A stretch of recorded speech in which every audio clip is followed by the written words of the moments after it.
네, 뉴스큐 2부 시작합니다. 불법 성관계 영상을 촬영하고 유포한 혐의로 정준영 씨가 21시간의 고강도 조사를 받았습니다. 그리고 관심을 모았던 그의 황금폰. 정 씨는 이 전화기를 포함해서 휴대폰 3개를 제출했습니다. 먼저 김태민 기자가 취재했습니다. 초췌한 모습의 가수 정준영 씨가 경찰청사에서 걸어 나옵니다. 전날 오전 출석해 21시간 동안 밤새 고강도 조사를 받고 나온 겁니다. 아직까지도 정말 죄송하게 생각하고요. 조사 성실히 솔직하게 진술했습니다. 정 씨는 최근 구설에 오른 황금폰을 경찰에 제출했다고 말했습니다. 회자되고 있는 황금폰에 대해서도 다 있는 그대로 다 제출하고 솔직하게 모든 거 다 말씀드렸으니까 무리를 일으켜서 정말 죄송합니다. 황금폰이란 정 씨가 개통하지 않은 채 연락처 저장 용도로만 사용해왔다는 휴대전화를 일컫는 말입니다. 과거 한 예능 프로그램에서 스스로 밝힌 내용입니다. 최근 이 휴대전화의 존재가 다시 알려지면서 정 씨가 불법 성관계 영상을 촬영하고 유포하는데 황금폰을 사용했다는 의혹이 불거졌습니다. 경찰은 정 씨 소유의 휴대전화 3대를 제출받아 디지털 복원 작업을 벌이고 있다고 밝혔습니다. 또 같은 대화방에 있던 가수 승리와 동업자 유모 씨, 버닝썬 영업이사 김모 씨에게서 받은 휴대전화도 복원하고 있다고 설명했습니다.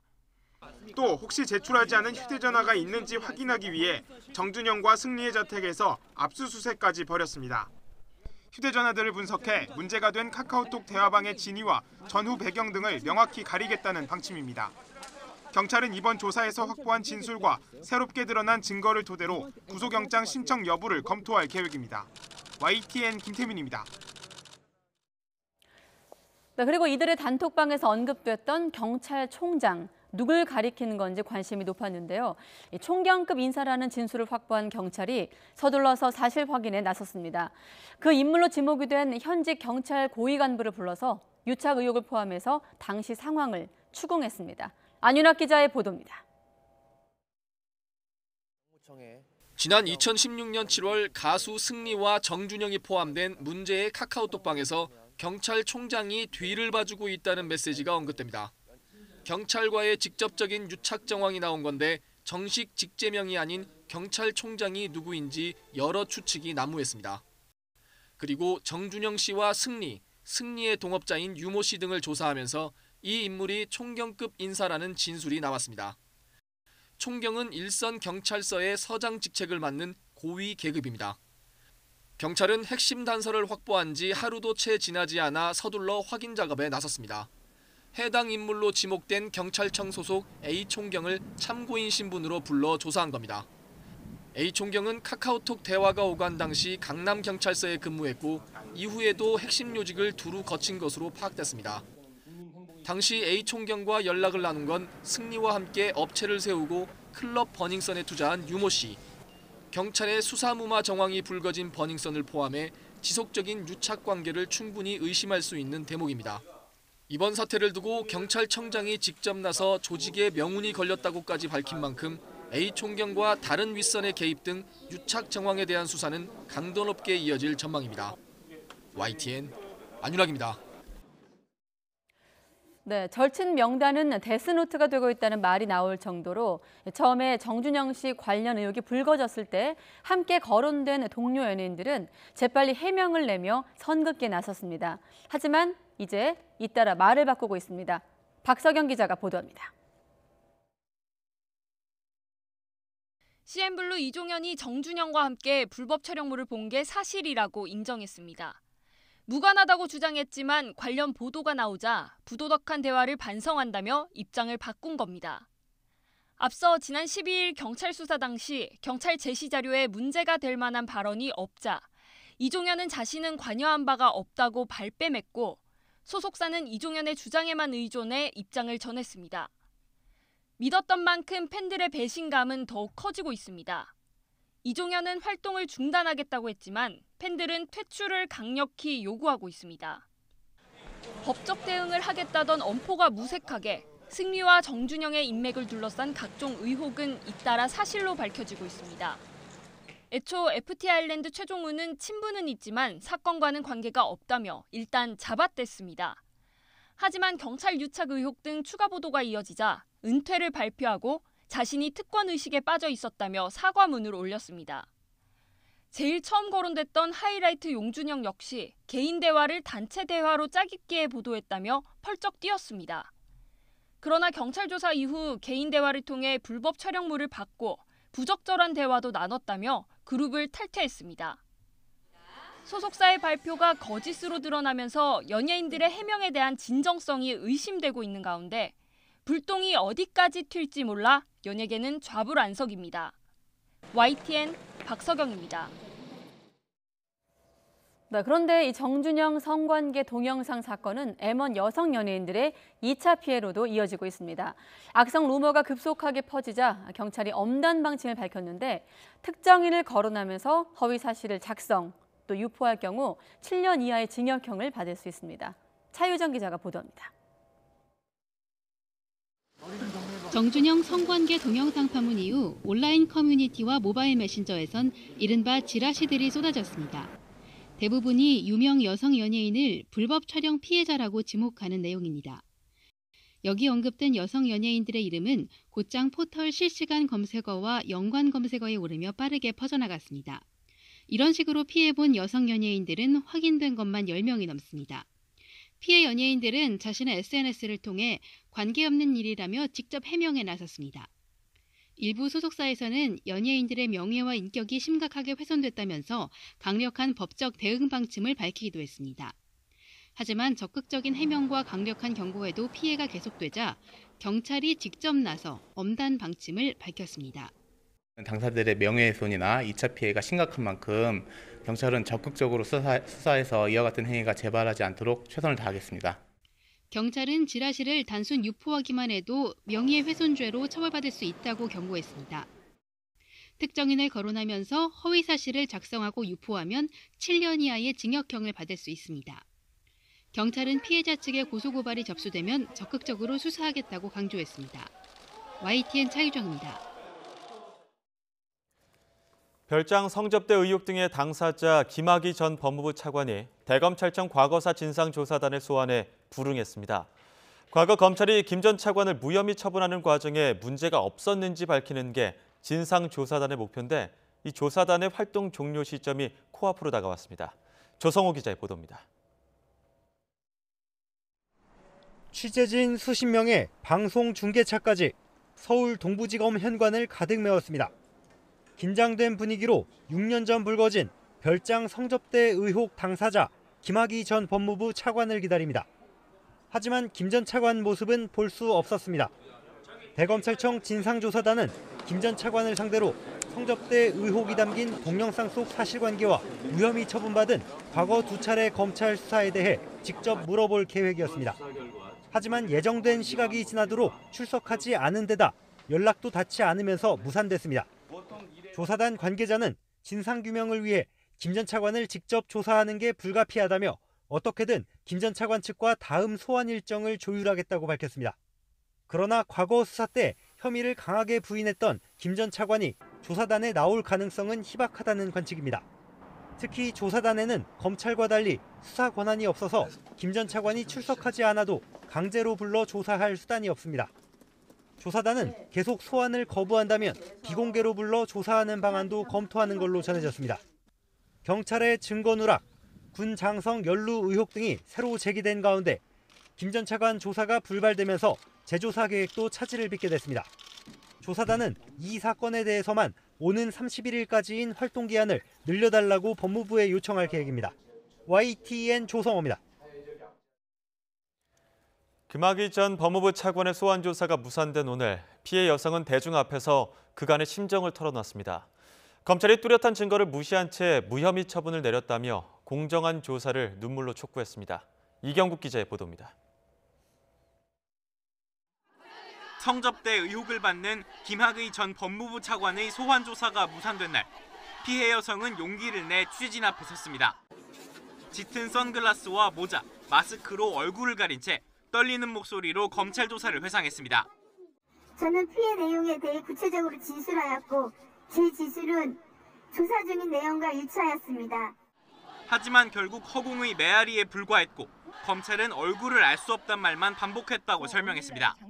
누구나 다 알고 있는 동영상의 남자와 여자가 누구인지 알 수 없다고만 하였습니다. 수차례 반복된 피해, 수사 과정에서도 인권은 또다시 무참히 짓밟혔습니다. 영상이 식별이 안 된다는 말로 저에게 동영상이 찍힌 행위를 시키기도 하였고, 두 차례에 걸친 검찰 수사의 결론은 모두 무혐의.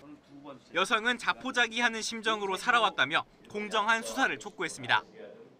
엄청난 정신적 트라우마와 싸우며 자포자기하고 있었습니다. 단곡히 간절히 바랍니다. 저들의 죄를 용서하지 말아주세요. 피해 여성은 앞서 김 전 차관의 부인으로부터 회유와 폭언을 겪었다고 주장하기도 했습니다. 김 전 차관의 부인은 입장문을 통해 근거 없는 허위사실이라며 즉각 반박했습니다. 또 남편에 대한 진술이 얼마나 악의에 찬 음해였는지 느끼게 됐다고 주장했습니다. YTN 이강국입니다.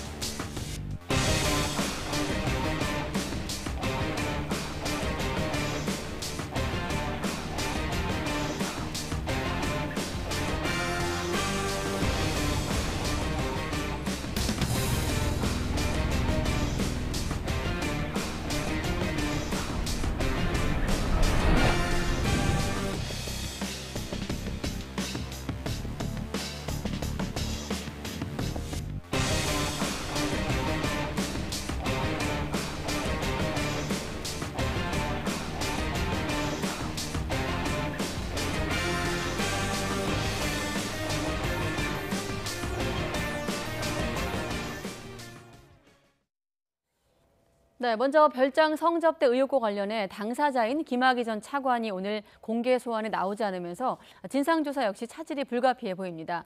또 어제 경찰에 소환된 승리와 정준영 씨가 조사를 마치고 새벽에 귀가를 했는데 승리 씨는 해외 원정 도박 등 새로운 의혹도 제기된 상황입니다. 관련 내용 백성문 변호사와 함께 알아보겠습니다. 네, 어서 오십시오. 안녕하세요. 자, 먼저 김학의 전 차관, 시간이 오후 3시였는데 그렇죠. 결국 모습을 나타내지 않았고 연락도 좀 되지 않았다 이렇게 그렇습니다. 알려지고 있습니다. 일단 별장 성접대 의혹 사건, 이게 일단 불거진 건 2013년이지만 네, 맞습니다. 동영상 속 시간을 좀 구별해서 봐야 된다고요? 그렇죠. 그러니까 이 동영상이 공개가 됐던 게 2013년인데 네. 그래서 대부분은 이게 2013년에 이런 소위 말하는 성접대 혹은 성폭력이 있었을 것이라고 생각하시는 분들이 아마 꽤 많으실 건데요. 네. 이 동영상 속의 현실은 2007년에서 8년입니다. 그래서 그 당시에 경찰이 이제 두 가지 혐의를 가지고 조사를 했어요. 하나는 이게 사실 성접대도 뇌물이 될 수 있거든요. 근데 이제 뇌물 부분은 뺐습니다. 공소시효 때문에 빼고 그래서 그 당시에 특수강간 혐의로만 이제 검찰에 기소 의견으로 보냈는데 네. 검찰에서 이제 한 번 정도 비공개 소환해서 조사를 하고 김학의 전 차관을 그 당시에 혐의 없음으로 이제 불기소 처분했고요. 그게 한 번이 아니고 2014년에 또 다른 피해자가 또 한 번 고소를 했는데 그 당시에도 이제 김학의 전 차관 관련해서는 무혐의로 결론을 냈었던 그런 사건입니다. 네, 6년 만에 이렇게 공개 소환하는 이유, 배경도 좀 한번 짚어주시죠. 사실 네. 그 당시에 이 수사 과정이 너무 이해할 수 없는 부분이 있었기 때문에 대검 이제 과거 진상조사단은 과거의 수사나 이 내용 관련해서 뭔가 문제가 있었던 것들 그런 것들을 찾아서 이제 그 당시에 진상을 확인하는 과정인데 제가 말씀드렸던 것처럼 경찰에서는 심지어 김학의 전 차관을 소환도 못했습니다.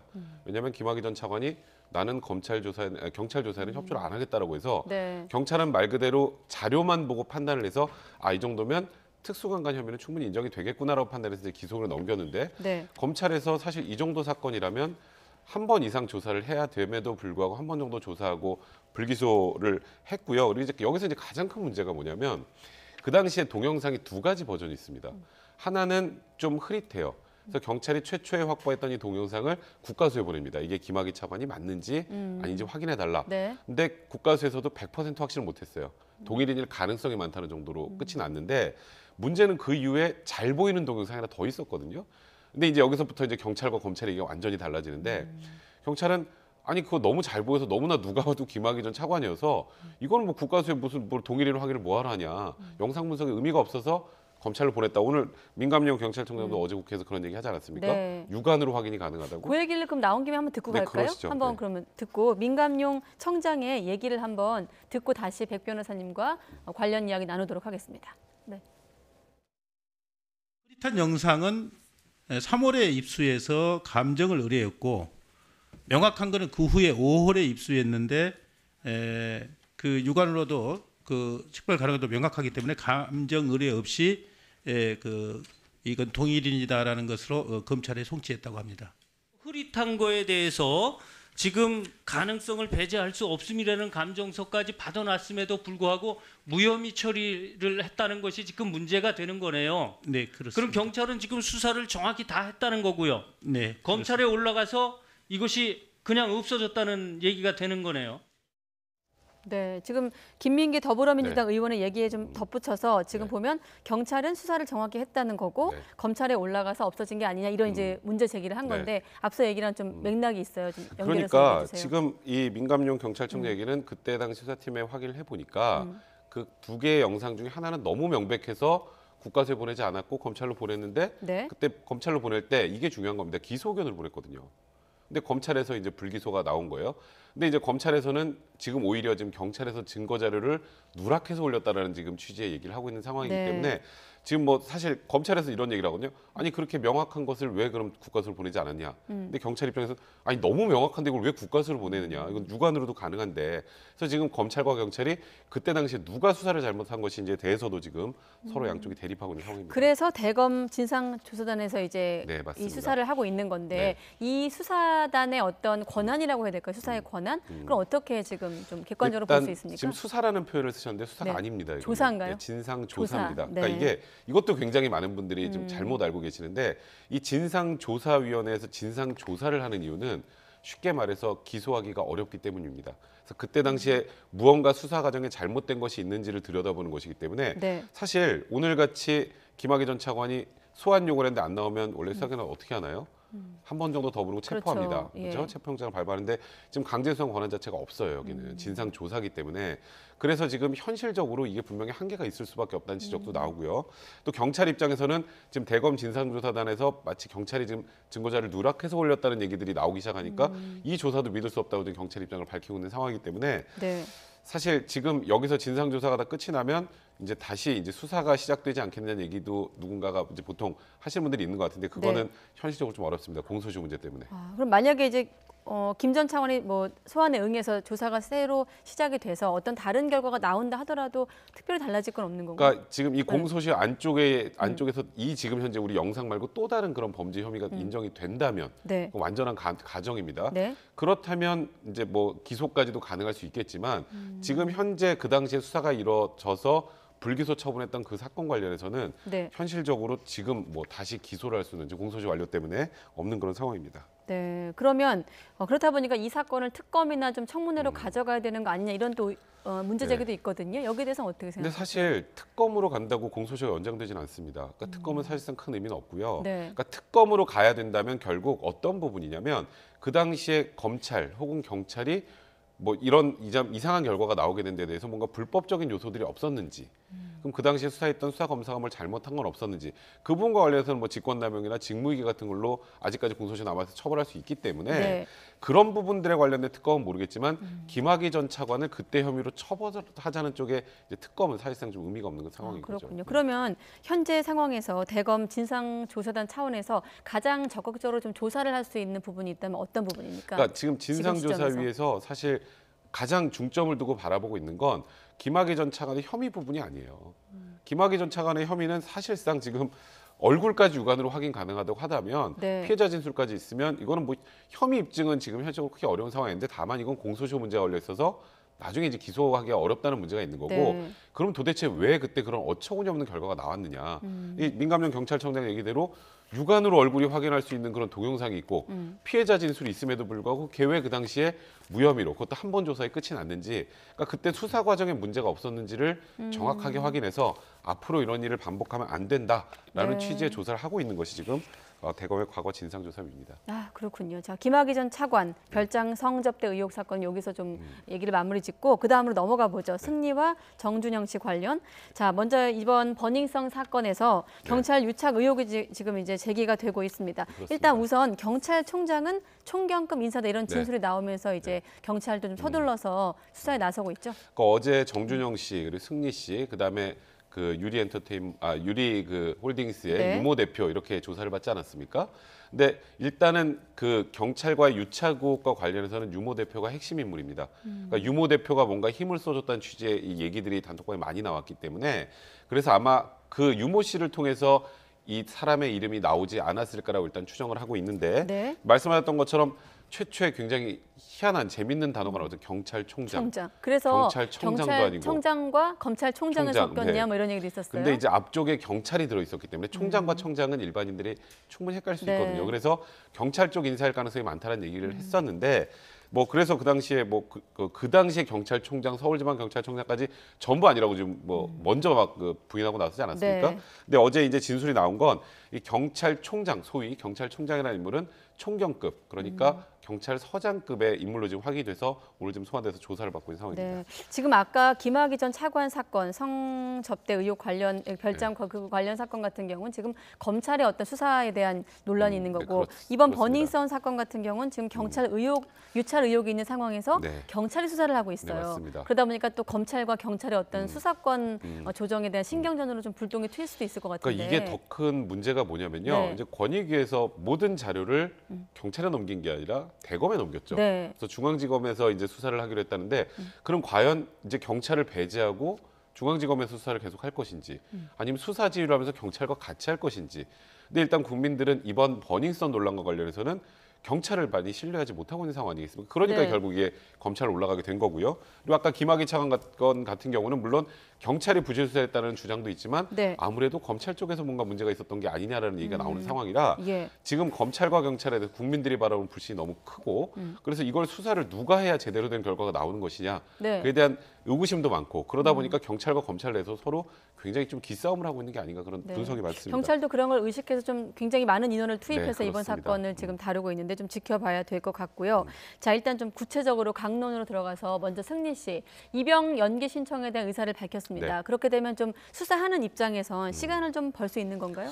그게 아니에요. 이 문제는 예. 이제 승리 씨가 입영 연기 신청하면 무조건 입영이 연기가 되는 게 아니에요. 그렇게 오해하시는 분들이 있는데 일단 이게 구속이 되거나 형이 네. 집행되는 상황이 되거나 아니면 정말 천재지변이 있거나 그래야 병무청이 네, 판단하는 맞습니다. 거니까요. 그러니까 법에 규정돼 있고 시행령에 규정되어 있는 사유 중에 지금 현재 승리 씨의 사유로는 입영 연기가 쉽지 않은 것 같아요. 그래서 병무청 쪽에서도 일단은 입영 연기 신청서 오면 우리가 검토를 하겠지만 현재 상황으로 쉽지 않다고 얘기하는데 그렇다면 지금 승리 씨 수사 관련해서 가장 큰 문제가 뭐냐면요. 네. 지금 매매 관련해서 알선했다는 혐의 아니겠습니까? 네. 그럼 제일 중요한 조사가 성매수자와 성매매자, 그러니까 매도인을 찾아야 되는 거예요. 여성과 남성을. 근데 지금 특정이 안 되잖아요. 네. 이제 그러다 보니까 지금 승리 씨 조사는 좀 약간 지지부진한 게 아니냐라는 얘기가 좀 나오고 있는 거고 오히려 예. 승리 씨 조사는 정준영 씨나 그 유모 씨에 관련된 조사에 관련돼서 오히려 더 참고인 부분에 관련된 조사가 더 많이 진행될 수밖에 없는 것 아니냐라는 그런 얘기도 나오고 있는 어떤 상황입니다. 본인에 대한 혐의 말고 혐의도 물론 네. 경찰에서 조사는 하고 있지만 예. 그 당시에 있었던 단톡방의 내용 정도만 가지고 그때 여성이 특정됐나요? 안 됐죠. 네. 그리고 해외 투자자라는데 그 투자자 누군지 정확히 안 나왔잖아요. 이제 그런 사람들을 지금 현재 정확하게 불러 조사를 할 수 없는 상황이기 때문에 이게 수사에 좀 현실상 한계도 있는 부분입니다. 승리 씨에 관련해서. 그럼 이 부분은 어떻습니까? 지금 보면은 해외 원정 도박 네. 등 새로운 의혹이 좀 추가된 상황인데 네. 병무청에서 꼭 지금 규정상은 그렇게 되어 있지만 혹시 이런 뭐 국민 법 감정이라든지 네. 이런 상황을 좀 감안할 여지는 있는 건가요? 그러니까 이제 아주 극히 예외적인 사유로 입영 연기를 받아줄 수도 있겠지만 예. 이제 일단은 병무청 입장에서는 법에 규정된 사유를 마음대로 또 무시할 수는 없잖아요. 그러니까 네. 현재 법에 있는 규정상으로는 지금 승리 씨가 지금 실제로 입영 연기 신청을 했는지는 정확하게 알려지지 않습니다. 네. 어제 밤에 입영 연기 하겠다는 입장만 밝혔는데 입영 연기 신청을 실제로 했다면 이제 그와 관련해서 병무청에서 굉장히 좀 고심을 많이 해야 되지 않을까 그런 생각이 좀 듭니다. 네. 자, 그리고 정준영 씨도 이제 21시간의 고강도 조사를 네, 받았습니다. 맞습니다. 사실 정준영 씨 관련해서는 왜 공항에서 긴급 체포하지 않았냐. 네. 그동안 좀 증거 인멸을 할 수도 있고 이런 부분에 대한 좀 의혹이 있었는데 네. 일단은 휴대폰 3개를 제출을 했습니다. 어떻습니까? 좀 근데 지금 그 휴대폰 3개, 그 소위 논란이 됐던 황금폰을 네. 포함해서 2주 전에 교체했던 폰까지 총 3대를 지금 제출했다고 알려져 있는데 네. 이번 지금 이 정준영 씨 사건이 실제로 벌어졌던 시점은 2015년 말에서 2016년 중반까지거든요. 네. 그럼 그 시기에 과연 사용됐고 혹은 이 몰카를 찍었던 그 휴대폰인지 아닌지는 사실 현재 명확하진 않습니다. 그리고 지금 조금 전에 말씀하셨던 것처럼 공항에서 긴급 체포를 할 가능성도 배제할 수 없다는 얘기가 나오긴 했었는데 네. 일단 자진 출석 의사를 밝히기도 했고요. 그리고 사실상 뭐 거의 자백을 한다는 취지였었기 때문에 일단 경찰에서는 조사를 거쳤던 거고 그리고 네. 일단 나와 있는 카카오톡 내용의 그 진위 여부를 정확하게 확인을 하기 위해서는 일단 지금 바로 긴급 체포를 해서 48시간 안에 구속영장을 청구하는 것보다는 네. 일단 조사를 하러 거치는 게 맞다고 판단했던 것 같고 근데 다만 아쉬운 것은요. 네. 우리가 지금 휴대폰을 지금 이미 제출했잖아요. 자발적으로 제출했습니다. 이것도 뭐 사실상의 압수수색의 일환이긴 한데 네. 과연 여기에만 있을까? 그러니까 보통은 무언가 이런 불법 동영상들이 있으면 PC가 될 수도 있고요. 아니면 태블릿 PC가 될 수도 있고요. 네. 집에 있는 다른 통신기기들에도 충분히 그런 내용들이 담아있을 개연성이 있는데 그렇다면 제일 먼저 압수수색을 진행을 해야 되는 것이 뭐 집이라든지 또 사무실이라든지 이런 곳의 압수수색은 좀 빨리 진행해야 되는 것이 아닌가. 그래서 그런 부분에 대한 지적은 나오고 있습니다. 네, 조금 더 서둘렀어야 된다. 네, 그렇습니다. 그리고 앞서 저희 이제 보도 차유정 기자 보도 나갔는데 사실 이번 사건 이후 뭐 이른바 지라시라고 하잖아요. 네, 맞습니다. 그런 식으로 이제 악성 루머도 확산되면서 경찰이 엄벌하겠다 이런 네. 엄단 대응하겠다는 방침을 밝혔는데 우리가 흔히 받은 글 이렇게 해서 받잖아요. 그렇죠. 받는 것만으로도 처벌받을 수 있는 받는 겁니까? 건 괜찮습니다. 받는 건 제 의지가 아니잖아요. 누가 보낸 걸 제 핸드폰으로 들어오는 것뿐이기 때문에 예. 그 부분에 관련해서는 처벌하지 않는데 이제 여기서 퍼나르는 행위. 야 이거 되게 재밌는데 다른 방에도 다른 사람들한테 알려야지 하고 넘기면 그 자체로 이제 구속 요건에 해당하게 됩니다. 근데 통상적으로 이제 연예인 뭐 소위 말하는 지라시 사건이나 이런 것들이 오면 대부분 연예인들이 최초 유포자를 이제 처벌해달라는 요구를 많이 네. 하고 중간 유포자를 다 처벌하면 우리나라 국민들의 한 정말 3분의 1 이상을 처벌해야 되는 상황도 생길 수 있기 때문에 네. 사실상 안 하는 것뿐이고요. 이론적으로는 그렇게 막 퍼나르는 행위도 좀 굉장히 처벌이 되고. 그래서 이 비교되는 게 지난번 이제 나영석 PD 사건 네, 같은 맞습니다. 경우는 본인이 최초 유포자를 네, 맞습니다. 지목을 했기 때문에 그리고 또 이제 네. 중간에 이제 블로그나 다른 매체 또 이제 올린 사람들을 처벌해달라고 했던 거고요. 네. 대신에 이제 이런 경우는 있을 수 있어요. 제가 이제 그 글을 예를 들어서 받았다고 가정을 해보는데 네. 한두 명한테 보낸 게 아니라 무슨 막 뭐 몇천 명한테 제가 보냈다. 그렇게 많이 보낸 사람들은 찾아서 처벌하는 경우도 있습니다. 네, 그렇군요. 참고하시면 되겠습니다. 자, 끝으로 이번 연예계 성접대 또 성매매 의혹 사건, 이 사건 지금 버닝썬 뭐 이른바 네, 게이트로도 불리는데 앞으로 수사 방향이 어떻게 좀 전개될 것으로 예상할 수 있을까요? 일단은 정준영 씨는 제 개인적인 생각입니다만 구속영장 청구될 가능성이 일단 좀 높아 보이고요. 그리고 승리 씨와 이제 그 유모 대표를 통해서 사실 이 부분에서 이 한 연예인들의 개개인의 일탈도 사실 이번에 엄벌에 처해야 되지만 네. 사실 국민적으로 가장 이제 의혹이 가는 부분은 이제 소위 말하는 고위직과의 유착 의혹, 이제 경찰과의 유착 의혹, 네. 그리고 버닝썬을 포함한 강남 클럽에서 있었다고 지금 얘기가 나오는 마약 유통, 그다음에 성폭행 문제, 이런 문제들이 사실 어찌 보면 더 중심이 돼야 되는데 네. 지금 우리는 모두 너무 유명 연예인들의 일탈에 관련돼서만 지금 좀 집중을 한다는 생각이 들고요. 그래서 네. 사실 진짜 중요한 수사는 그런 부분고 더 나가서 탈세나 누가 뒤에서 뒤를 봐줬는지 관련돼서는 이번에 좀 정확하게 네. 수사를 통해서 정리를 해야 될 것 뭐 같습니다. 국민이나 언론의 관심에 좀 포커스도 그쪽으로 좀 네, 맞춰져야겠다는 맞습니다. 생각이 드네요. 자, 백성문 변호사와 함께 짚어봤습니다. 고맙습니다.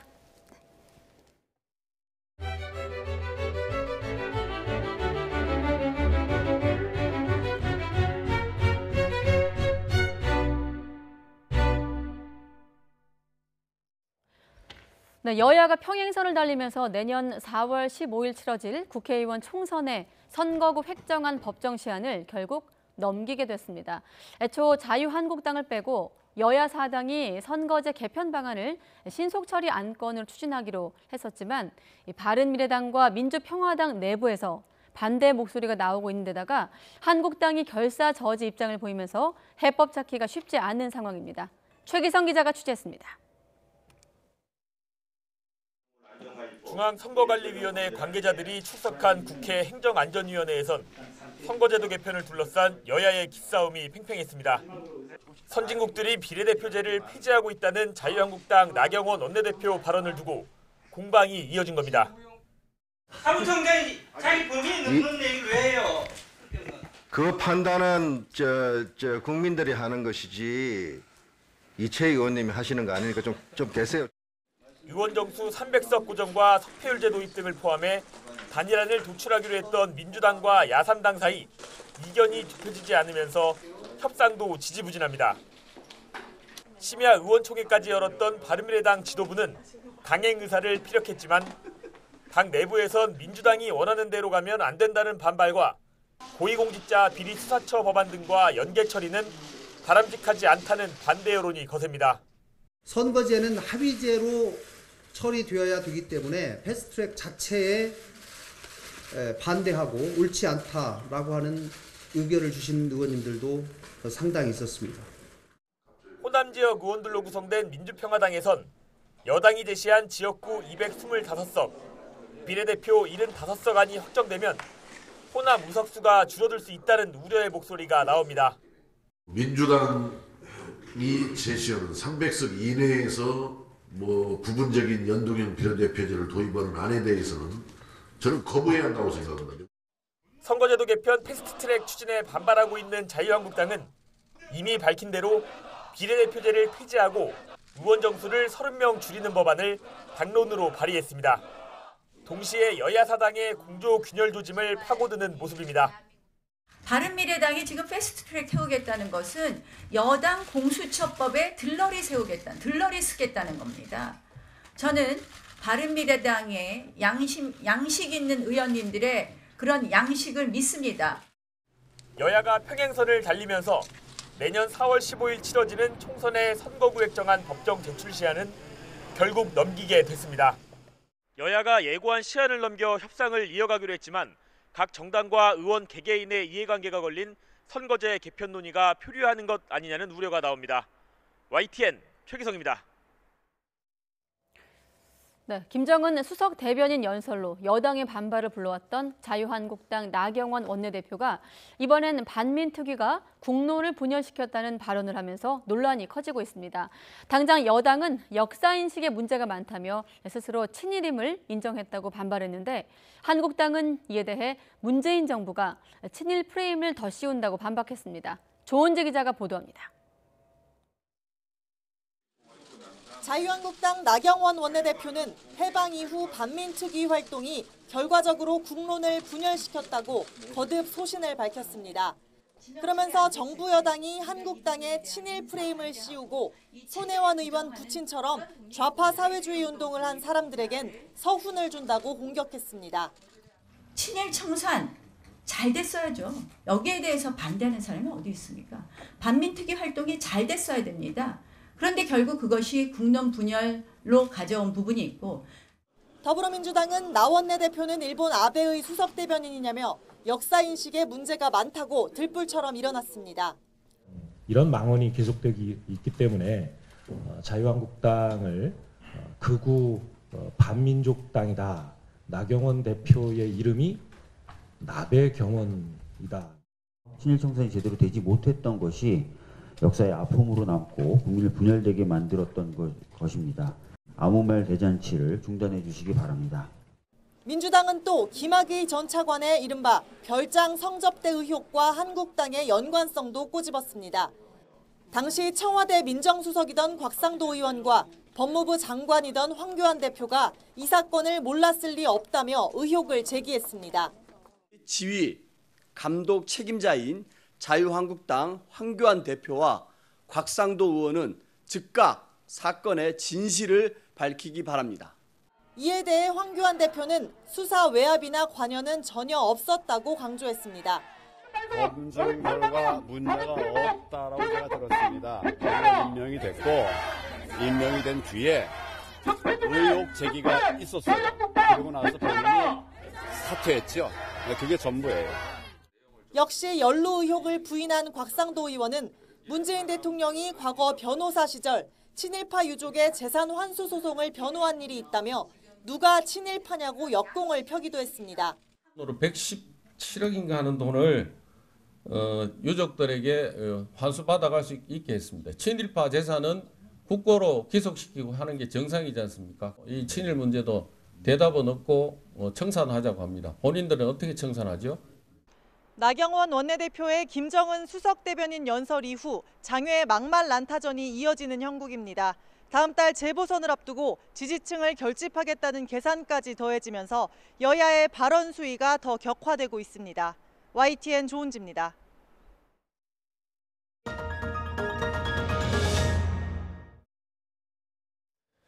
환경부 산하기관 임원 특혜 채용 의혹과 관련해 검찰이 청와대와 환경부가 수시로 연락을 주고받은 정황을 확보했습니다. 청와대와 환경부 사이에 오간 이메일 등에는 공모 이전부터 특정 후보자를 미리 점 찍은 내용이 포함된 것으로 전해졌습니다.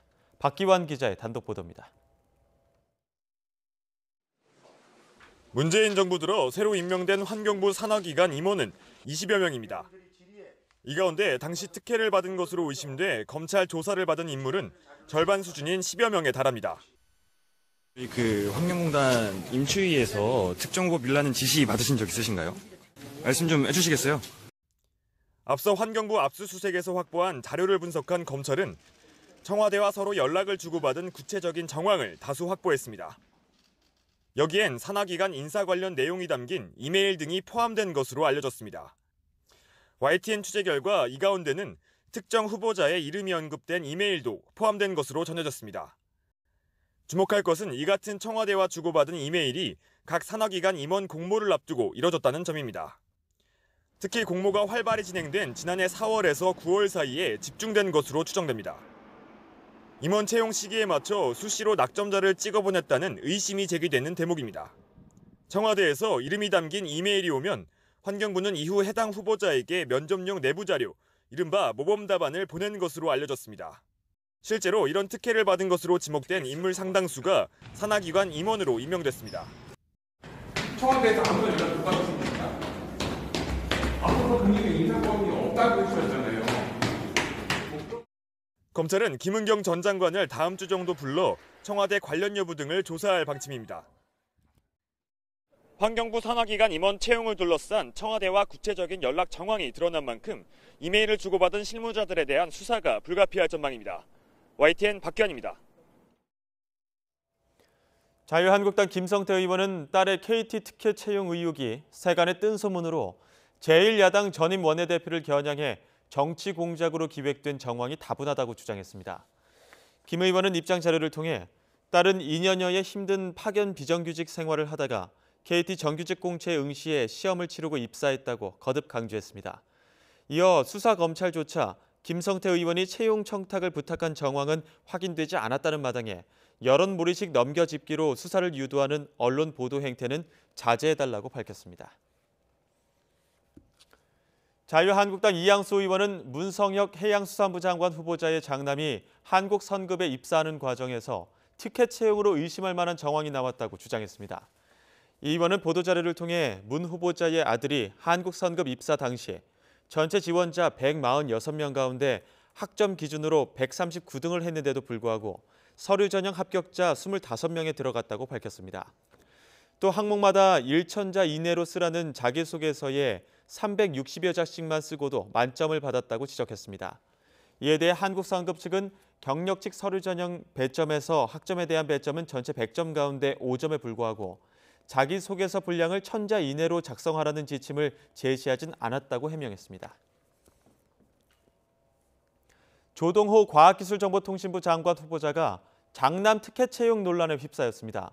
군 복무를 마친 장남을 자신이 설립하고 이사로까지 근무한 회사에 인턴으로 채용했다는 건데 조 후보자는 국민 눈높이에 맞지 않는 행동이었다며 사과했습니다. 보도에 이승윤 기자입니다. 무선으로 충전하는 전기 자동차를 개발한 업체의 홍보 영상입니다. 조동호 과학기술정보통신부 장관 후보자는 지난 2009년 카이스트 무선전력 전송연구단 단장에 취임한 뒤 곧바로 이 업체를 설립했습니다. 이어 지난 2011년부터 3년 동안 직접 사내 이사로 재직했습니다. 사내 이사 맞고요. 2011년 9월 28일부터 2014년 9월 28일까지. 그런데 조 후보자는 이 기간 군 복무를 마친 장남에게 회사의 인턴으로 근무하도록 했습니다. 사회 경험을 쌓으라는 취지였습니다. 실제로 장남이 직접 작성한 이력서를 보면 지난 2012년 해당 업체에서 이어 2013년 이 업체의 미국 법인에서 각각 인턴으로 근무했다고 밝혔습니다. 인턴 기간에는 번역과 특허 서류 검토, 마케팅 데이터베이스 구축 등의 업무를 담당했다고 소개했습니다. 아들이 스펙을 쌓기에 도움이 된다면 아들을 인턴으로 활동하게 한 것은 공직자로서 중대한 흠결을 보여주는 것으로 보입니다. 특혜 채용 논란이 불거지자 조 후보자는 국민 눈높이에 맞지 않는 행동이었다고 사과했습니다. 국민들 눈높이에는 좀 부족한 것 같다는 말씀이시고, 그래서 이런 걸 좀 교훈을 좀 삼아서 앞으로는 좀 보다 좀 분명하게 해서 실망시켜드리지 않도록 국민. 조동호 후보자는 또 부인이 경기도 양평과 서울 서초동, 신림동, 대전 등의 20억 원대의 부동산을 소유했다고 신고해 청문회 과정에서 공방이 예상됩니다. YTN 이승윤입니다.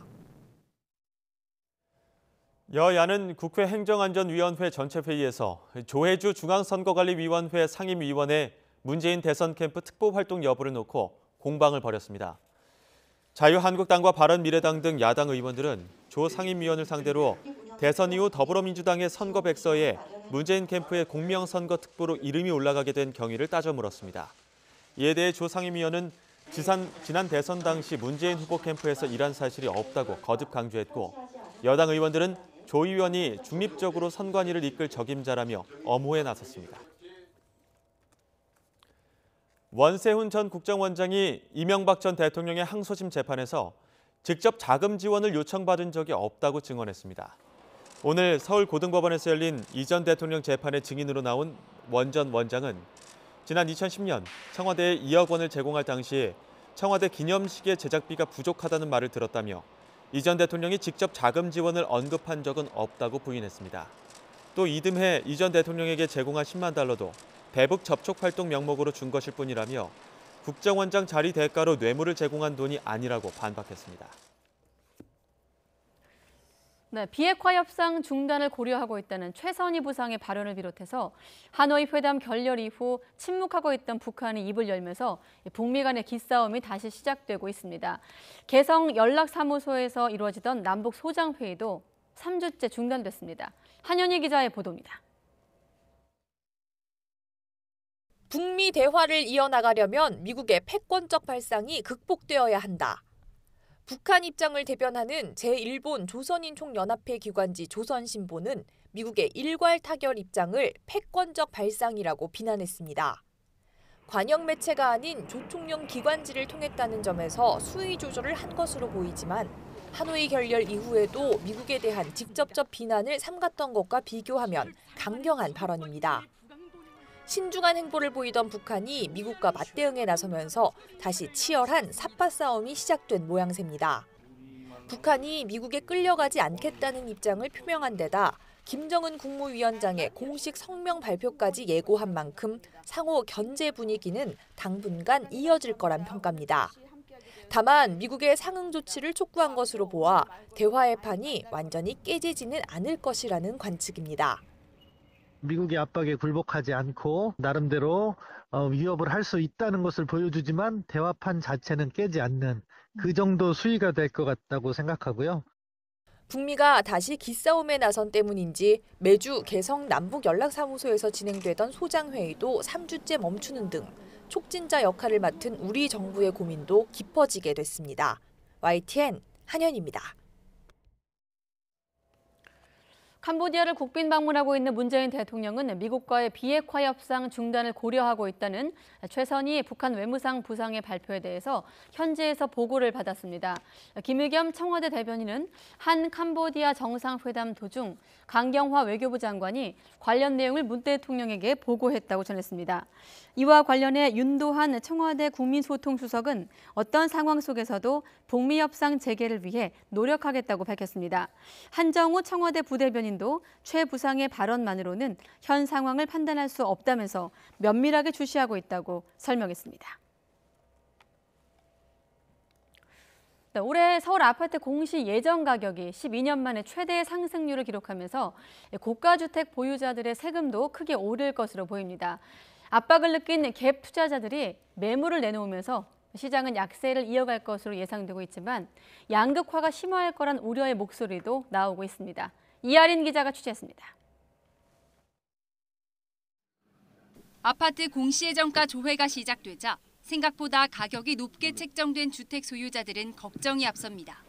보유세 이런 거 지금도 많은데 의료보험도 아들 앞으로 돼 있는데 지금 따로 만약에 공시가 올라가면 따로 되기 때문에 걱정이 되죠. 수입이 없으니까. 은행과 세무사 사무실 등에는 문의 전화가 끊이질 않습니다. 공시가격에 따라서 내가 임대사업을 갖다가 할 거냐, 아니면 증여를 갖다 할 거냐, 그다음에 이제 시작에다 내놔야 되는 거냐, 뭐 이런 질문들이 상당히 많이 오고 있는 편입니다. 올해 공시가격이 지난해보다 20% 올라 20억 원이 된 집 한 채를 가진 사람의 경우 세율대로만 하면 보유세를 1,300만 원 이상 내야 하지만 실제 부과액은 1,100만 원 정도입니다. 1주택자의 보유세는 1년 전보다 50% 이상 오르지 않는 세부담 상한이 있기 때문입니다. 하지만 다주택자는 얘기가 다릅니다. 주택 두 채를 합친 금액이 1주택자와 비슷하더라도 보유세는 800만 원 가까이 더 많습니다. 이에 따라 세금 부담을 견디지 못한 다주택자들이 급매물을 내놓고 집값은 약세를 이어갈 거라는 게 전문가들의 대체적인 전망입니다.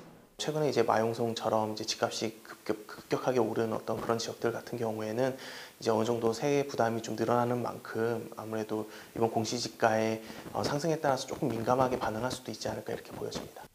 다만 지역별 양극화 문제가 심화할 우려도 있습니다. 조세 부담의 기회비용을 감안할 때 소위 인기 지역이 아니거나 보유 가치가 높지 않은 주택의 매도가 먼저 이루어질 것이다 보니 시장 양극화에 대한 우려가 더 커질 것으로 보입니다. 보유세는 6월 1일 소유자 기준으로 부과됩니다. 세금을 피하기 위해 지금부터 오는 5월까지 나오는 급매물이 시장 흐름에 중요한 변수가 될 것으로 보이는데요. 다만 다주택자들이 매도 아닌 증여나 임대사업 등록 등 다른 선택지를 택한다면 지금과 같은 거래 절벽 현상은 장기화할 가능성이 높습니다. YTN 이하린입니다. 한국 경제의 부가가치 유발 효과가 개선이 됐지만 OECD 주요국보다는 여전히 낮은 수준인 것으로 나타났습니다. 한국은행은 지난 2015년 한국 경제의 재화와 서비스 총수요 공급은 4,457조 6천억 원으로 5년 전보다 18.6%가 증가했다고 밝혔습니다. 이 가운데 수출과 수입을 합친 대외 거래 비중은 1,341조 원으로 과거보다 감소했지만 여전히 주요국보다는 비중이 높아서 대외 경제 환경 변화에 취약한 것으로 나타났습니다. 정부가 최근 생산과 투자, 소비가 모두 증가하는 등 경제에 긍정적인 요소가 나타나고 있다고 밝혔습니다. 기획재정부는 최근 경제활동 동향에 대해 연초 산업활동과 경제심리 지표가 개선되는 등 긍정적인 모멘텀이 있다고 설명했습니다. 하지만 한편으론 세계 경제 성장 둔화 우려를 비롯해서 반도체 업황과 미중 무역 갈등, 그리고 브렉시트 등 불확실 요인이 여전히 상존한다고 덧붙였습니다. 네, 정부가 최근 추락 사고가 잇따라 발생한 미국 보잉사 B737 맥스 기종의 국내 공항 이착륙은 물론이고 우리 상공 통과까지 전면 금지했습니다. 김현우 기자가 취재했습니다. 정부가 최근 잇따라 추락한 B737 맥스 기종에 대한 대책을 내놨습니다. 국내 항공에 B737 맥스 기종이 이착륙하는 것은 물론 우리 영공을 지나는 것조차 금지했습니다. 노탐이라는 통지문을 통해 항공사 등 관계기관에 이런 내용을 알렸습니다. 국내 공항 이착륙 금지와 우리 영공 통과 금지 기간은 앞으로 3개월로 오는 6월 15일 오전 8시 59분까지입니다. 앞서 해당 기종을 2대 갖고 있는 이스타항공이 운항을 중단했지만 국민들의 불안이 커지자 정부 차원에서 금지한 겁니다. 국민들의 생명과 재산을 보호하기 위해서 우리나라에 취항하는 737 맥스 항공기에 대해서 이착륙을 금지시키고 우리나라 영공 통과, 영공 진입을 금지시켰습니다. 현재 국내 공항을 오가는 노선 가운데 B737 맥스 기종을 운항하는 항공편은 없습니다. 그럼에도 국토부는 이착륙 금지는 물론 영공 통과 금지라는 강력한 조치로 불안감을 차단하고 나섰습니다. 국토부는 또 사고 기종에 대한 안전이 확보되지 않는다면 올해 대한항공과 이스타항공 등이 도입하기로 한 B737 맥스의 국내 도입도 금지한다는 계획입니다. 이와 관련해 제조사인 미국의 보잉사는 추락 공포로 전 세계에서 잇따라 운항금지 조치가 내려진 737 맥스 항공기의 항공사 인도를 중단했다고 밝혔습니다. YTN 김현우입니다. 네, 가습기 살균제 유해성을 인식하고 관련 대응 문건을 조직적으로 은폐한 혐의를 받는 SK케미칼 박철 부사장이 구속이 됐습니다. 검찰의 수사는 이제 윗선인 김철 대표의 범행 가담 여부를 들여다볼 수 있게 돼 수사에도 속도가 붙을 전망입니다. 김영근 기자의 보도입니다. 가습기 살균제의 유해성 관련 자료를 은폐한 혐의로 SK케미칼 박철 부사장이 구속됐습니다. 서울중앙지방법원은 범죄 혐의가 소명되고 증거를 없앨 우려가 있다며 구속영장을 발부했습니다. 다른 임직원 3명은 영장이 기각됐습니다. 앞서 이들 임직원들은 법정에 들어서기 전 조직적 은폐 등을 묻는 취재진의 질문에 입을 굳게 다물었습니다. 유해성 보고 있는데도 조직적으로 은폐하신 겁니까? 피해자들께 한 말씀만 해주시죠. 검찰은 최근 압수수색을 통해 SK케미칼 전직 직원의 하드디스크에 있던 연구자료가 삭제된 흔적을 발견했습니다. 지난 1995년 서울대 이영순 교수팀이 작성한 보고서로 가습기 살균제 원료인 CMIT와 MIT가 백혈구수 변화에 영향을 준다는 내용이 담긴 것으로 알려졌습니다. 검찰은 임원들이 문건을 삭제하도록 지시하고 지난 2013년에도 언론 보도를 막기 위해 자료를 숨긴 것으로 보고 있습니다. 이에 대해 SK케미칼 측은 해당 문건은 연구 보고서 일부가 담긴 사본으로 유해성을 입증할 만한 내용은 아니라고 반박했습니다. 또 수사에 협조하기 위해 확보한 자료도 검찰에 제출했다고 설명했습니다. 이런 가운데 가습기 살균제 피해자 단체는 문제의 가습기 살균제 원료를 독점 공급한 SK케미칼이 그동안 책임을 피해왔다며 철저한 수사를 촉구했습니다.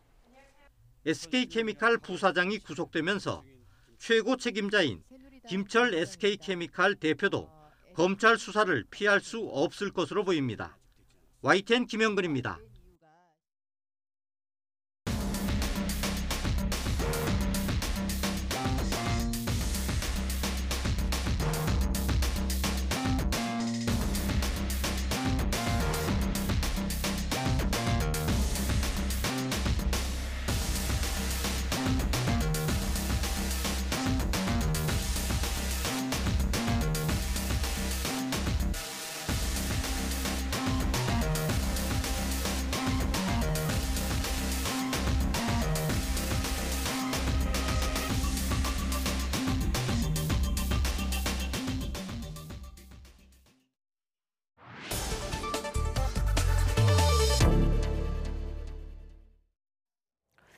네, 앞선 보도 다시 한번 요약하면 SK케미칼 원료 유해성 연구 자료를 보관하고 있으면서도 이를 부인하고 또 조직적으로 숨긴 혐의를 받고 있고 이 부사장이 구속이 된 상황입니다.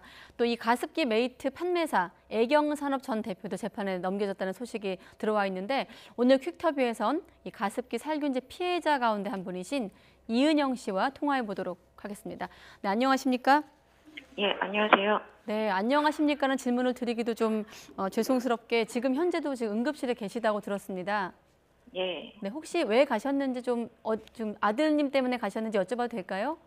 아, 예, 저희 아이가 오늘 조금 몸이 갑자기 좀 안 좋아서 네. 학교에서 조퇴하고 계속 안 좋아지다 보니까 또 응급실을 또 찾게 됐고 이제 바로 또 입원까지 해야 될 것 같은 상황에 지금 와 있어요. 경황 없으실 텐데 일단 인터뷰 해주셔서 다시 한번 감사드리고 일단 피해자 여러분들의 지금 현실을 좀 전하고 싶어서 인터뷰 요청드렸다는 점 다시 한번 말씀드리겠습니다. 저희 YTN 보도로 SK케미칼 이제 부사장이 구속이 되고 다시 재수사를 통해서 원료를 공급한 업체가 이렇게 유해성을 알고도 조직적으로 좀 숨겼다 이런 보도가 나갔을 때 이제 피해자분들은 어떤 반응이셨습니까? 사실 이제 피해자들은 SK케미칼이 은폐와 조작을 했었을 것이다라는 의혹을 예전부터 네. 계속 가질 수밖에 없었거든요.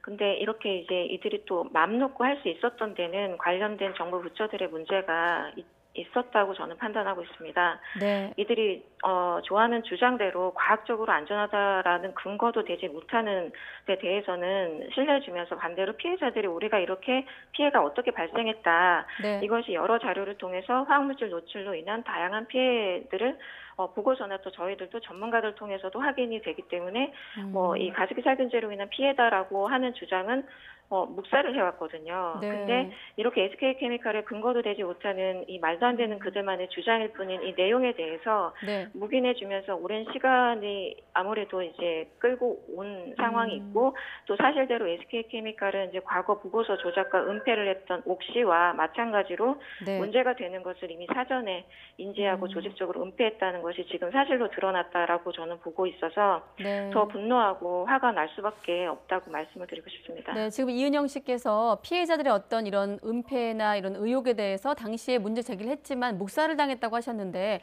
좀 더 구체적으로 그렇게 묵살한 주체가 누군지, 뭐 수사기관인지 좀 구체적으로 설명을 좀 해주시죠. 그 부분 때문에 재수사가 이루어지고 있는 것으로 알고 있습니다. 이제 저희가 이제 여러 가지 피해에 대해서 네. 계속 호소하고 외쳐왔는데 질본이나 환경부에서는 저희의 목소리를 사실 귀담아 들어주질 않았거든요.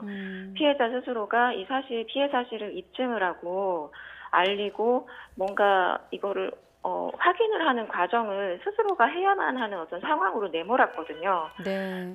예, 그렇게 되면서 저희들이 이제 거의 저 같은 경우도 거의 10년 가까운 이 시간 동안 이거를 입증을 하면서 증거를 만들고 그거를 또 전달을 하고 개선을 하기 위한 목소리를 계속 내왔고요. 이게 어떻게 보면은 지금 약간의 그 결실을 맺고 있는 과정에 와 있다고는 생각을 하는데 네. 아직 불안한 마음은 이게 이제 여러 가지 문제들이 또 걸림돌로 남아있는 건 아닌가 하는 좀 불안감은 가질 수밖에 없는 것 같아요. 네, 그간에 이제 SK케미칼 이제 입장은 원료만 공급했지 이렇게 살균제에 원료로 쓰일 줄 몰랐다는 취지로 대응을 해왔거든요. 그런 얘기 네. 들으실 때마다 좀 답답하셨겠어요. 저는 당연히 그게 말도 안 되는 소리라고 생각을 하고 있고, 네. 아는 부분들, 요소가 그 시기, 그 연도마다 분명히 있다라고 저는 판단을 하고 있거든요. 근데 그거를, 조사 기관이나 정부 부처에서 귀 기울여 들어주고 조사를 적극적으로 해줬어야만 하는데, 네. 그런 역할을 사실 해주지 않다 보니까 피해자들은 굉장히, 계속 어려움에 처할 수밖에 없는 그런 상황이 반복이 될 수밖에 없었던 것 같아요. 네, 지금 얘기 들어보면 피해의 어떤 사실관계에 대해서 피해자 스스로 좀 입증을 해야 되는 그런 부분들이 좀 힘드셨다 이런 말씀하셨는데, 자 피해가 네. 여러 증상으로 나타나고 있다고 알고 있습니다. 정부가 네네. 인정하는 그 피해 등급은 왜 중요하고 왜 그게 제한적인 건지 좀 설명을 좀 해주시죠. 저희가 처음에 이제 피해자들한테 1, 2, 3, 4라는 소위 그 단계가 2014년 3월에 그 발표를 해줬거든요. 네.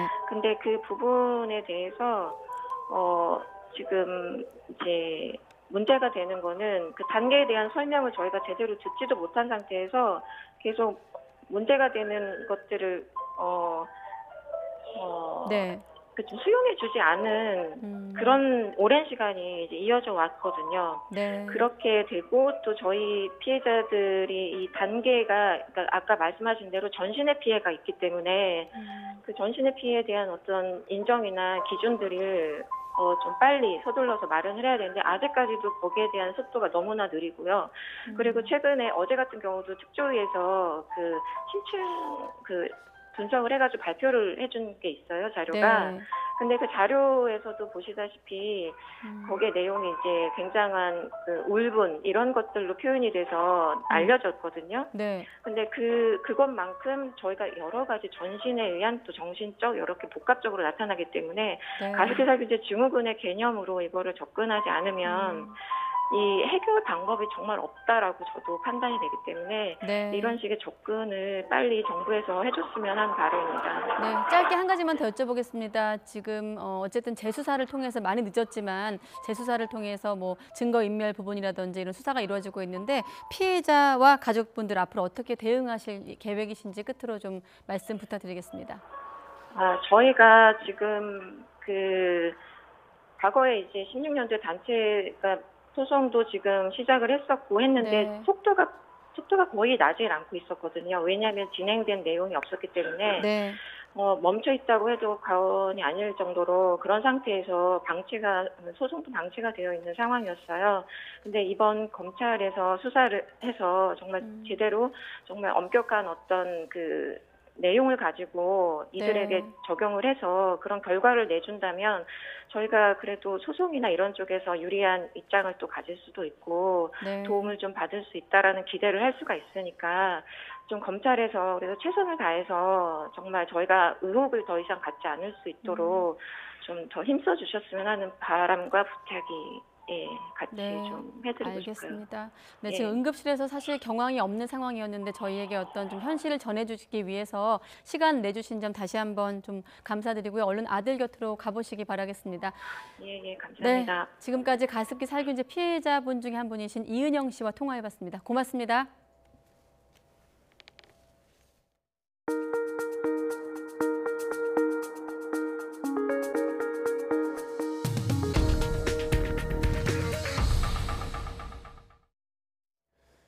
네, 요즘 초중고 학생들의 비만이나 지나친 휴대폰 사용을 걱정하는 부모님들이 많습니다. 정부는 학생들의 신체적, 정신적 건강 문제 해결을 위해 교육과 치료 지원에 나서기로 했습니다. 이재윤 기자가 보도합니다. 성장기 학생들이 매년 뚱뚱해지고 있습니다. 지난해 10만 8천여 명을 대상으로 실시한 학생 건강검사에서 초중고 학생의 25.0%가 비만군으로 나타났습니다. 2014년 21.8%였던 수치는 매년 상승했습니다. 고칼로리 식단으로 영양 상태가 나아진 반면 스마트폰 사용이 과도해지고 학습량이 늘면서 몸을 적게 움직여 나타난 현상입니다. 현대 사회가 비만 유발 환경으로 점점 되어가고 있습니다. 현재도 먹거리들이 과거 대비 가공식품이 많아지고 한 입만 먹어도 살이 찌는 음식이 즐비하고요. 원인 자체를 보면 개인만의 문제가 아닙니다. 중고생들의 정신적인 우울감도 우려되는 부분입니다.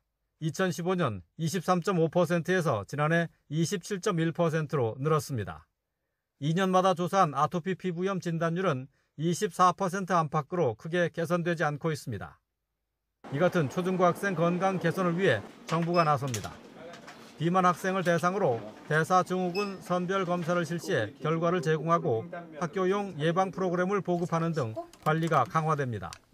우울감 등 정신 건강과 관련해서는 언제 어디서든 상담이 가능한 24시간 문자 사이버 상담망을 운영하고 자살 시도 학생 중 치료비 지원이 필요한 저소득 가정 학생에 연간 300만 원 한도의 치료비를 지원합니다. 모든 아이가 안전하고 건강하게 성장하도록 지원하는 것은 저출산 시대에 가장 중요한 국가의 책무이자 혁신적 포용국가를 위한 인적 자원 기반을 튼튼하게 만드는 일입니다. 미세먼지 대책으로는 올해 안에 모든 초중고 교실에 공기 정화 장치를 설치하고 12세 이하 어린이에게만 실시하던 인플루엔자 무료 예방접종 지원을 중고등학생까지 늘립니다. 정부는 학생 건강 증진과 함께 학교에서 안심하고 학업에 전념할 수 있도록 학교 안팎의 교육 환경 관리에도 힘을 쏟을 계획입니다. YTN 이주연입니다. 환경 관련 시민단체들이 검증되지 않은 보여주기식 대책은 무능함의 면죄부가 될 수 없다며 재난에 상응하는 미세먼지 대책을 수립할 것을 정부에 촉구했습니다. 37개 환경단체로 이루어진 미세먼지 줄이기 나부터 시민행동은 오늘 오전 서울 광화문 광장에서 기자회견을 열고 경유세 인상과 석탄 발전 감축 등 대책 마련을 주문했습니다. 이들은 근본적 저감 대책 없이는 미세먼지는 앞으로도 시민의 생명을 위협할 것이라며 정부 대응 촉구뿐 아니라 시민 실천과 참여를 통한 책임도 함께 나가겠다고 강조했습니다. 환자가 전액 부담하는 비급여 진료 항목의 병원별 진료비가 다음 달 확대 공개됩니다. 건강보험심사평가원은 다음 달부터 홈페이지와 모바일 앱 등으로 일반에 공개하는 비급여 진료 비용 항목을 207개에서 340개로 확대한다고 밝혔습니다. 이번에 추가 공개하는 진료는 초음파와 자기공명 영상 촬영 장치 MRI, 예방접종료 등 많이 이용하면서도 고가인 비급여 항목들입니다. 주말을 앞두고 내륙 곳곳에 요란한 비가 내리고 우박이 떨어졌습니다. 밤사이에는 산간 지역에 20cm가 넘는 폭설이 쏟아지는 등 봄 날씨가 심수를 부릴 것으로 보입니다. 정혜윤 기자의 보도입니다. 시내 풀밭 위에 손톱 크기의 얼음 덩어리가 흩어져 있습니다. 하천변에도 우박의 흔적이 남아있고 자동차 유리 앞에도 우박이 얼어붙어 있습니다. 새벽부터 아침 사이 천둥번개와 함께 우박이 쏟아진 겁니다. 밤사이에도 내륙 곳곳에는 벼락과 우박을 동반한 요란한 비가 계속될 것으로 보입니다. 특히 강원 산간과 경북 산간에는 20cm 이상의 많은 눈이 쌓일 것으로 예상돼 각별한 주의가 필요합니다. 태백산맥 동쪽 지역은 토요일 새벽까지 비 또는 눈이 오겠고 특히 강원 남부 산지는 매우 많은 눈이 오는 곳이 있겠습니다. 포근해진 공기 위로 찬 공기가 밀려오며 대기가 불안정해진 것이 원인입니다. 봄 날씨의 심술은 주말 아침까지 이어진 뒤 사라질 것으로 보입니다. 기상청은 주말과 휴일에는 쾌청한 날씨 속에 미세먼지 걱정도 없을 것으로 내다봤습니다. YTN 정혜윤입니다. 네, 앞서 보신 것처럼 오늘 전국 하늘은 종일 요란스러웠습니다. 특히 충남 당진에서는 엄청난 회오리 바람이 불기도 했는데요. 이문석 기자가 보도합니다. 거대한 회오리 바람이 하늘로 치솟습니다. 공장 지붕이 종잇장처럼 찢어져 바람에 날아갑니다. 재난 영화의 한 장면을 떠올리게 합니다. 토네이도야? 뭐야? 오후 4시쯤 충남 당진엔 초속 13.2m의 돌풍이 불어닥쳤습니다. 공장 강판 지붕 수십 제곱미터가 뜯겼고 공장 주변에 주차된 차들이 파편에 망가졌습니다. 다행히 다친 사람이나 부서진 공장 설비는 없었습니다. 충남 내포신도시 도청 부근에선 강풍에 신호등이 부러졌고 인천에선 공사 가림막이 쓰러졌습니다. 돌풍과 함께 우박과 낙뢰도 이어졌습니다.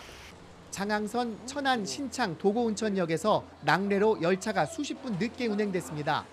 대합실에서 큰 낙뢰 소리가 들려서요. 천안 낙뢰 사고로 인해서 운행 정지가 다 정지됐다고. 봄하늘이 이렇게 요란한 것은 포근해진 공기 위로 찬 공기가 몰려와 대기가 불안정해졌기 때문입니다. 마른 하늘에 날벼락이란 말이 딱 어울리는 심술궂은 봄 날씨였습니다. YTN 이문석입니다.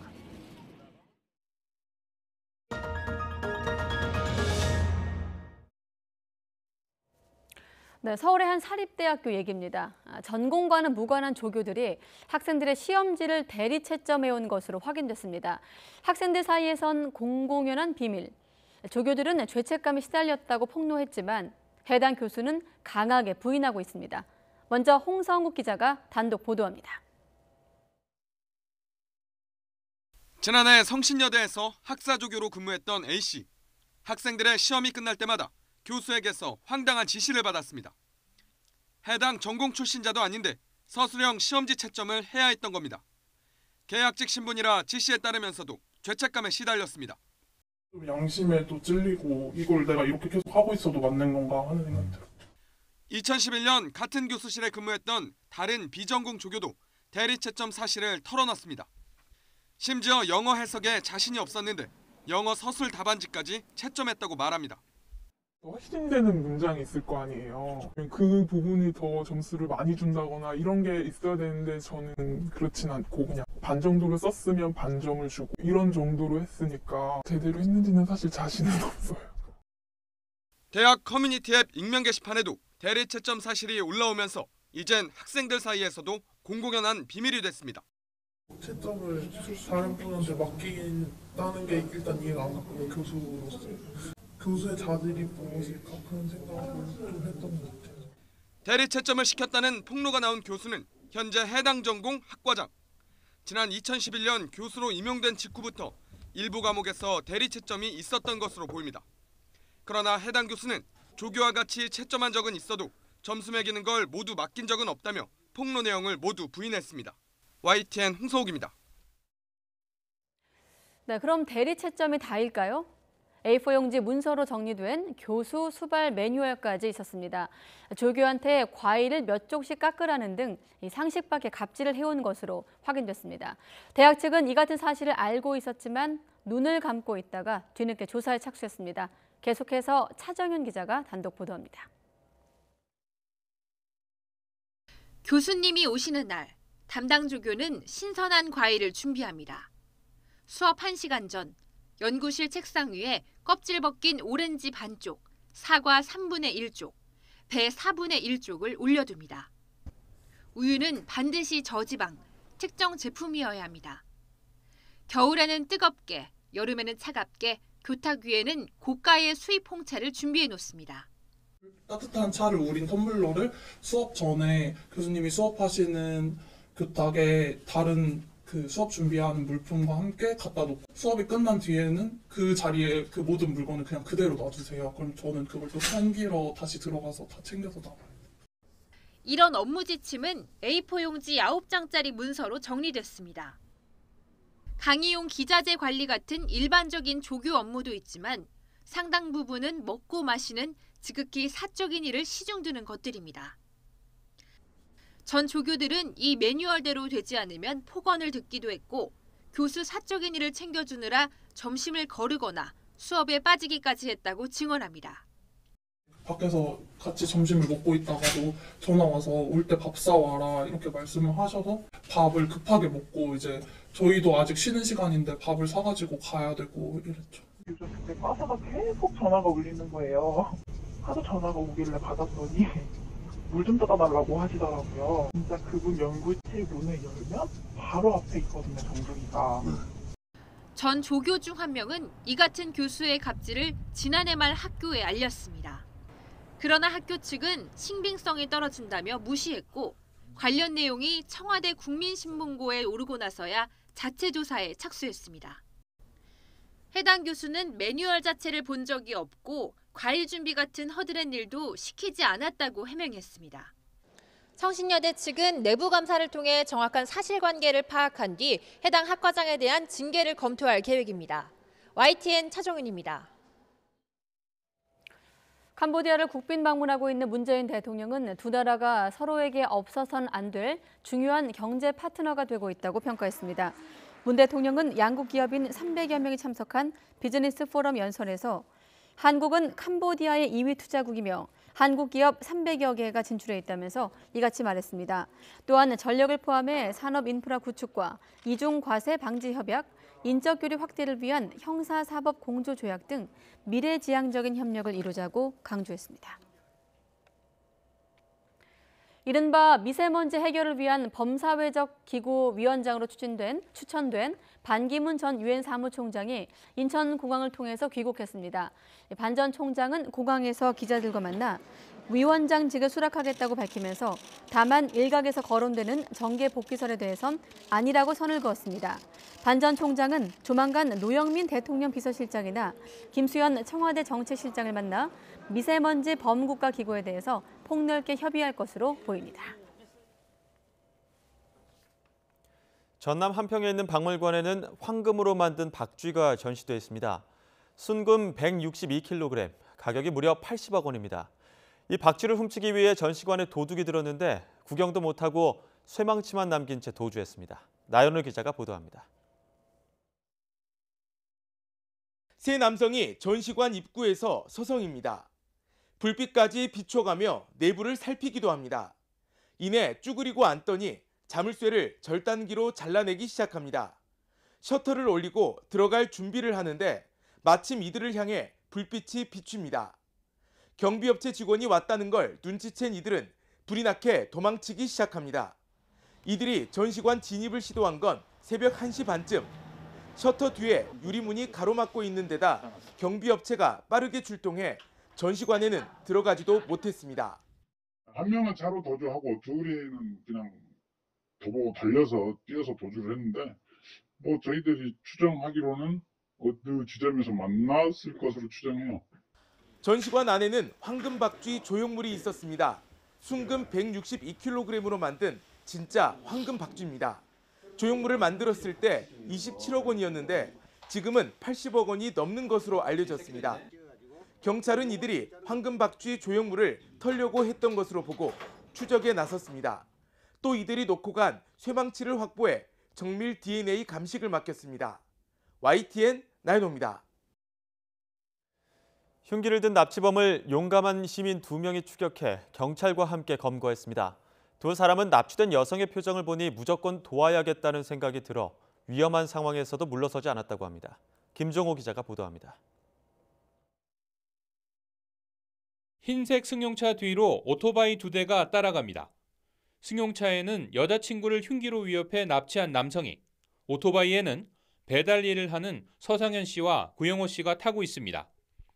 납치 현장을 지나다 흉기를 든 남성이 여성을 납치했다는 말을 듣고서는 승용차를 추격해 따라붙은 겁니다.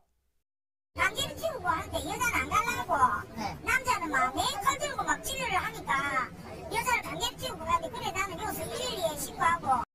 속도를 높여 달아나는 승용차를 향한 위험한 추격전. 경찰에 전화해 달아나는 위치를 설명하면서 두 사람은 추격의 끈을 놓지 않았습니다. 도주하는 경로라든가 뭐 그런 거를 그냥 계속 뭐 통화하면서 이제 계속 알려주고 뭐 경찰 쪽에서도 뭐 위성으로 계속 그걸 잡더라고요. 그러다가 꾀를 내 승용차 앞을 달리던 차량을 멈추게 합니다. 승용차가 앞으로 나가지 못하는 틈을 놓치지 않은 순찰차가 옆을 막으면서 결국 추격자는 8km, 10분 만에 끝납니다. 남성이 운전석에서 내려 달아나려고 하지만 경찰관과 두 사람에게 붙잡힙니다. 좀 무섭긴 무서웠는데 뭐 그냥 제가 더 자신 있어가지고 그냥 했어요. 네. 힘은 세더라고요 보니까. 추격 과정에서 흉기로 위협당하기까지 했던 두 사람. 그 말만 듣고 따라갔는데 진짜 차에서 칼 들고 있더라고요. 칼 내려라 하니까 뭐 남녀가 관계하지 마라 가라 하더라고. 칼 가지고 협박을 하면서. 납치된 여성의 얼굴을 본 순간 무조건 도와야겠다는 생각이 들어 물러설 수 없었습니다. 경찰은 위험을 무릅쓰고 납치 피해자를 검거하는 데 큰 도움을 준 두 사람에게 표창과 신고 포상금을 수여할 예정입니다. YTN 김종호입니다. 뉴질랜드 남섬 최대 도시인 크라이스트처치 이슬람 사원 두 곳에서 총기 난사 사건이 일어나 49명이 숨지고 40여 명이 다쳤습니다. 이번 사건은 오늘 오후 크라이스트처치시 중심부의 알누르 사원과 교회의 리누드 사원에서 기도 시간에 벌어졌다고 외신들이 보도했습니다. 뉴질랜드 당국은 이번 사건으로 지금까지 49명이 숨지고 40여 명이 다쳤으며 부상자 가운데는 어린이도 포함되어 있다고 발표했습니다. 당국은 지금까지 4명을 체포했는데 주범 1명과 공범 2명이며 나머지 1명은 범행과 직접 관련이 없다고 설명했습니다. 또 이번 사건은 명백한 테러이자 치밀하게 계획된 범죄로 보인다고 밝혔습니다. 특히 이 사건과 관련해 SNS에서는 총기 난사범이 직접 생중계한 것으로 보이는 17분짜리 동영상이 급속히 퍼졌습니다. 체포된 용의자 중 1명인 호주인 브렌턴 테런트는 범행 계획을 상세히 담은 74쪽의 범행 선언문도 올렸습니다. 테런트는 백인들의 땅을 지키기 위해 범행을 저질렀으며 노르웨이 학살범 베링 브레이비크로부터 영감을 받았다고 주장했습니다. 어제 저녁 7호선 열차 탈선 사고와 관련해 서울소방본부에 최초 신고한 목격자는 검은 연기가 나오는데도 안내 방송이 없다면서 다급히 도움을 요청한 것으로 확인됐습니다. YTN이 자유한국당 유민봉 의원실로부터 입수한 당시 119 녹취록을 보면 탑승 승객이 어제 저녁 7시 21분 소방본부에 급히 사고 소식을 접하며 지원을 부탁한 것으로 나타났습니다. 신고 승객은 두두둑하며 탈선하는 소리가 났고 열차 안에 시민들이 있다면서 도와줄 수 있느냐고 소방본부 측에 문의했고 특히 안내 방송이 없다고 호소했습니다. 또 냄새가 많이 난다며 지하철 내부 상황을 전한 승객이 지금 한쪽 문이 열렸다고 말하자 소방본부 측은 소방차를 보냈다고 답한 것으로 나타났습니다. 이와 관련해 서울교통공사 측은 YTN과의 통화에서 안내방송 여부에 대한 내부 기록은 남지 않는다고 해명하면서 자세하진 않아도 방송을 하지 않았겠느냐고 말했습니다.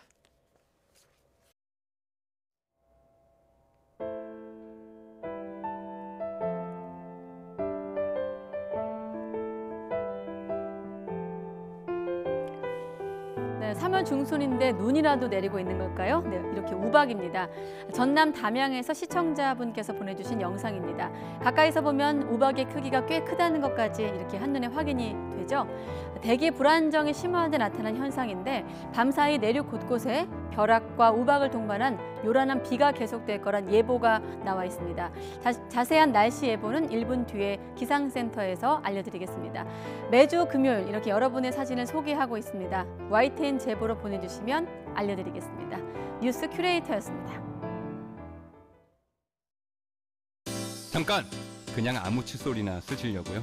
칫솔모가 3개니까 진짜 좋더라고요. 3개의 칫솔모가 왕복과 틀어내림을 동시에 쿨샤로 바꾸세요. 깜짝 놀랄 거예요. 자동 칫솔 쿨샤.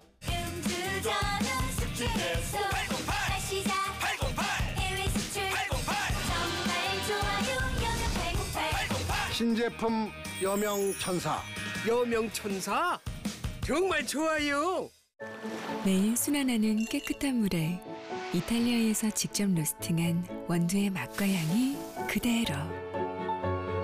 물이 순수할수록 커피 향은 더 깊어집니다. 커피 얼음 정수기 휘카페. 출장 비용, 가성비 높이는 꿀팁? 전 세계 수백 개의 예약 사이트를 비교해서 원하는 호텔의 착한 가격을 찾아주는 트립하고. 스마트한 출장도 역시 트립하고와 함께. 호텔 트립하고.